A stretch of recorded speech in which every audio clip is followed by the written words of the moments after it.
पायघेत आजपासून आम्ही कामबंद आंदोलन केलेलं आहे।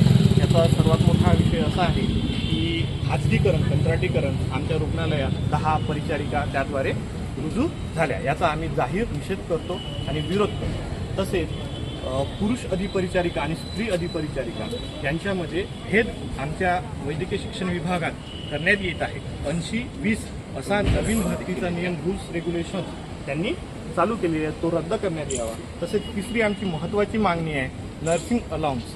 कोरोना काळामध्ये अविरत अशी सेवा नर्सेसनी दिली, स्वतःची जीव गमावले, कित्येक नर्सेसला प्रताडित करण्यात आले, तरी पण आमच्या हक्काचा मागील 5 वर्षापासून शासनाने नर्सिंग अलाउन्स दिलेला नाही। तसेच बक्षीस समितीमध्ये जी वेतन त्रुटी अहवाल आहे तो पण नर्सेसचा सुधारित करण्यात आला नाही। यामुळे आम्ही शासनाला 15 आणि 16 तारखेला धरणे आंदोलनासाठी मुंबई आझाद मैदान इथे धरणे आंदोलन केले आणि शासनाला सांगितले की जर समजा तुम्ही आमच्या मागण्या नाही ऐकल्या तर आम्ही बेमुदत संपावर जाऊ।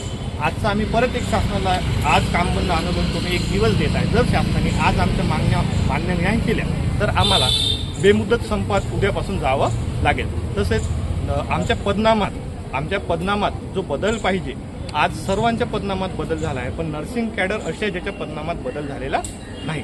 हा संप महाराष्ट्र राज्य परिचारिका संघटना मुख्यालय लातूर यांच्या नेतृत्वात होत आहे आणि जर समजा शासनाने आमच्या मागण्या मान्य नाही केल्या तर आम्ही हा संप असाच सतत पुढे चालू ठेवू। यासाठी बंद करा कंत्राटीकरण बंद करा, अरे बंद करा कंत्राटीकरण बंद करा, कंत्राटी पदभरतीचा जिया रद्द झालाच पाहिजे। हम सब ने ठाना है अधिकार को पाना है, हम सब ने ठाना है अधिकार को पाना है।